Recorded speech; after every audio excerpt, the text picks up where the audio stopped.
I left Lila's house that evening with a profound sense of clarity. Eleanor's will was not just a legal document, it was a lesson, a moral challenge, a real-life story about responsibility, integrity, and judgment. Back in my temporary lodgings, I watched the USB again, pausing at segments that detailed Eleanor's reflections on the Whitmore family. Each observation, each subtle critique, reinforced the lesson. Inheritance was never just about entitlement. For the first time, I began to see my family differently. Clara's impatience, Derek's calculation, even Maya's naivety, all reflected patterns Eleanor had observed for decades. And yet, she had chosen Lila Hayes to break the cycle, to ensure that her estate would be guided by someone who valued principle over convenience. As night fell, I stared out at Havenbrook's quiet streets. I knew the next step was inevitable.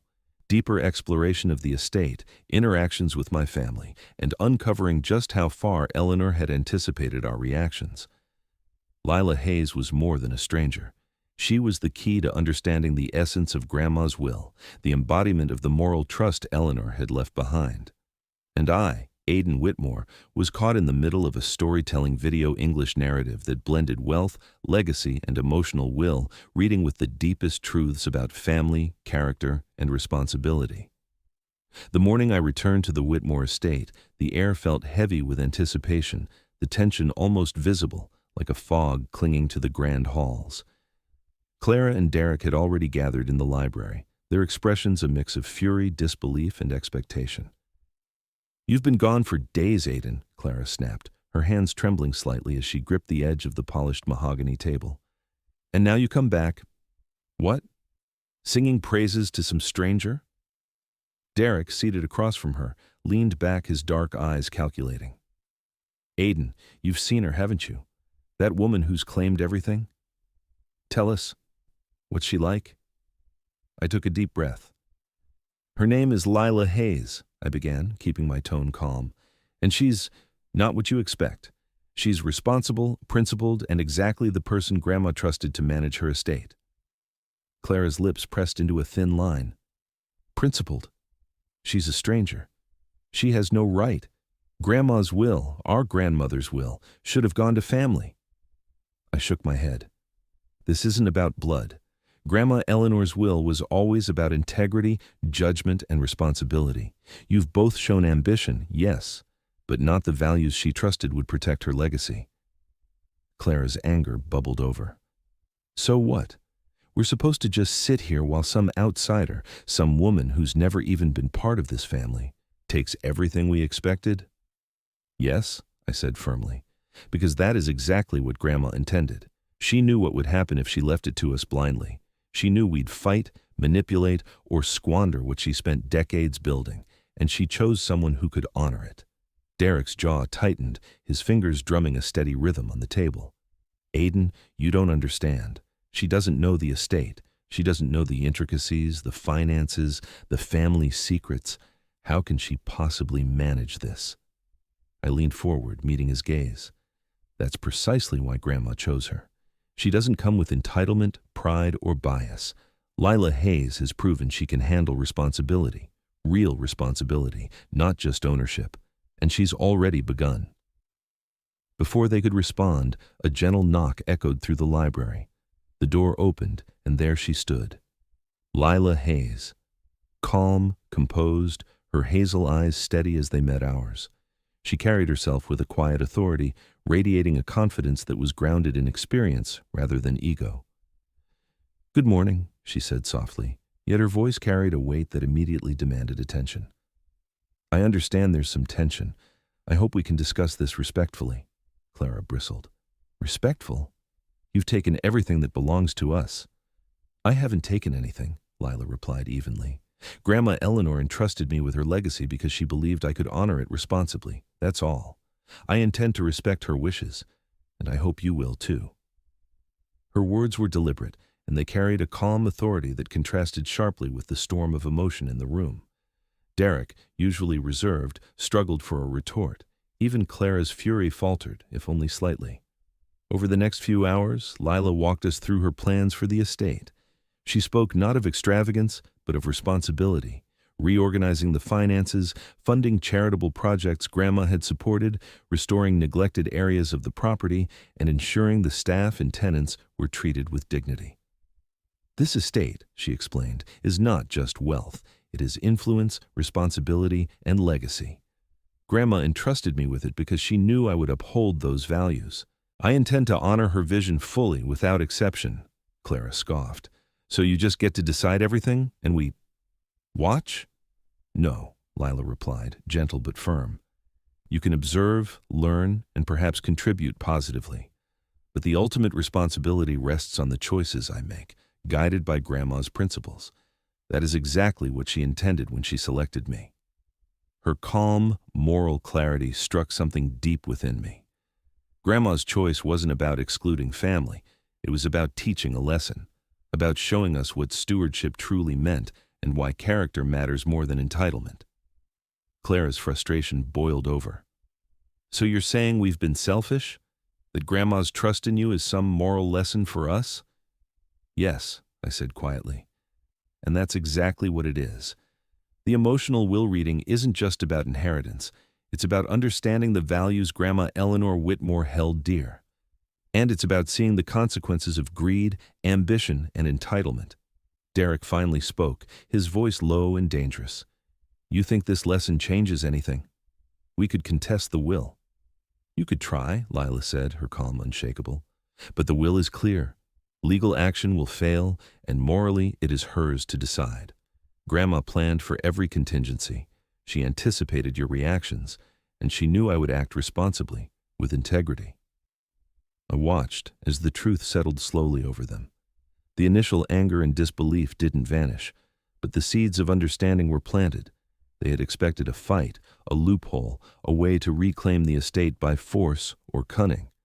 Instead, they found moral authority and calm reason, and it was unshakable. After Lila left, I remained in the library, absorbing the weight of what had transpired. I realized how much Grandma's plan had been about teaching us lessons hidden within her grandma's will, revealed not through confrontation, but through observation and principle. I thought about the USB, about the videos, the letters, the subtle breadcrumbs she had left for me. Every clue, every hint had guided me toward understanding not just Lila Hayes, but the very essence of what it meant to inherit responsibility. In that moment, I understood that the story of this inheritance was far bigger than money, property, or titles. It was a real-life story of character, values, and moral courage. And the unexpected heir, Lila Hayes, was the living embodiment of everything Eleanor had believed in.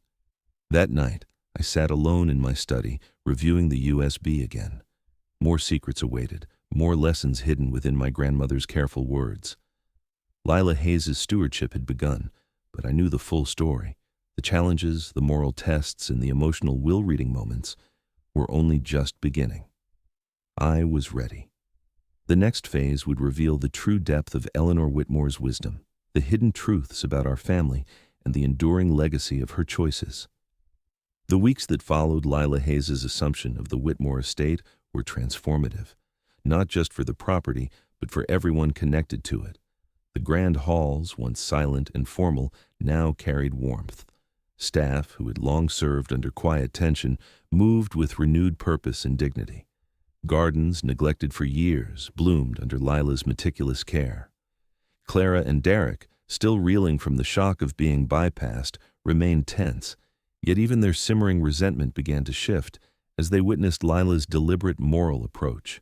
Her actions were not about wealth, control, or prestige. They were about responsibility, integrity, and honoring Grandma Eleanor Whitmore's vision. I spent my days following Lila through the estate, learning how she managed both people and property. Her decisions were thoughtful and deliberate, always aligned with the principles embedded in Grandma's will. Everything matters, she said one morning, inspecting the restored library. Even small details. Responsibility is not measured in dollars, but in care, consistency, and intention. That's what Eleanor Whitmore believed, and it's what I aim to honor. Her words resonated deeply. I realized that this inheritance story was never just about money. It was about teaching those left behind the importance of integrity, patience, and foresight. Through her actions, Lila became a living example of the lessons Grandma Eleanor had encoded in the USB, the narrated story, the carefully curated moral guide, and the quiet challenge to all of us who thought wealth equated entitlement. One evening, Clara approached me, her arms folded, her posture rigid yet tinged with hesitance. "I've been watching," she admitted quietly, "and I don't like it. I don't like that someone outside our bloodline manages this estate better than we ever could, but I can't deny she's doing the right thing." Derek, too, had changed in subtle ways. The sharp calculation in his eyes softened slightly.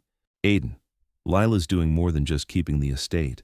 She's leading. And maybe that's the point of Grandma's will. She wanted someone who could handle it without ego, without greed." I nodded. It was a small but significant victory. They were beginning to understand the hidden family secrets embedded within Eleanor's decisions. The inheritance wasn't meant to punish, it was meant to teach. Lila's impact extended beyond the estate walls. Local charities received funding as Eleanor had intended, with guidance from Lila's moral compass. Families in need were assisted discreetly, often without knowledge of who was behind the support. She managed the legacy with precision, turning wealth into purposeful action, embodying everything my grandmother had envisioned. I realized then that this storytelling video English audience would understand something vital. Inheritance is not simply a transfer of property. It is the transmission of values, a test of character, and a lesson in humility. Lila's stewardship became a masterclass in emotional storytelling, showing how one person, guided by integrity, could honor a legacy more profoundly than any family member who assumed entitlement automatically. I, too, had changed. Watching Lila navigate challenges with patience and moral clarity forced me to reflect on my own ambitions, choices, and flaws. I realized that the true inheritance was never about ownership of the estate. It was about understanding responsibility, learning humility, and growing into a person capable of honoring the principles Grandma Eleanor valued. The USB drive, once a simple curiosity, had become a roadmap, guiding me through emotional will reading, hidden family truths, and the lessons left behind by someone who understood the fragility of entitlement. Each video, each word, each pause in Eleanor's narration was a subtle prompt to look beyond greed, beyond expectation, and to recognize what mattered most. Lila Hayes, the unexpected heir, had become the guardian of not just property, but values. The estate, now vibrant and alive, reflected her careful stewardship. Families in the town benefited from her discretion and wisdom. Staff, once cautious, now thrived under her leadership. And for the first time, I felt that Eleanor Whitmore's legacy had truly been honored. Clara and Derek continued to grapple with their disappointment, but even they could not ignore the fairness, clarity, and morality of Lila's decisions. Slowly, begrudging respect replaced bitterness. The lesson embedded in the will stories had begun to take root. Inheritance was not a reward, it was a responsibility, and only those with integrity could carry it forward. That night, I sat alone in the library, reviewing the USB one last time. Eleanor Whitmore's voice echoed softly from the speakers. Deliberate pauses, quiet advice, moral insights woven seamlessly into the narrative. It was more than a message. It was a guide, a narrated story that revealed truths about family, character, and the human capacity for growth. I understood finally that the inheritance was never about bloodlines, entitlement, or greed. It was about wisdom, integrity, and responsibility, the essence of a life well lived and a legacy carefully preserved. As the moonlight spilled over the polished floors, I whispered quietly to myself, "Grandma Eleanor, you were right. The true inheritance was always more than wealth. It was the lesson of life itself." And with that understanding, I felt a profound peace. The estate, the family, and the legacy were safe, not because of law or force, but because of character, stewardship, and moral courage. The story of the video will had reached its resolution, leaving behind lessons that would resonate far beyond bricks, gardens, or gold, lessons that would endure as long as they were remembered. Thank you for watching this story until the end. If you found it meaningful, don't forget to hit the like button, subscribe to the channel, and tap the bell icon so you never miss an update. Your support helps us continue bringing powerful, real stories from around the world.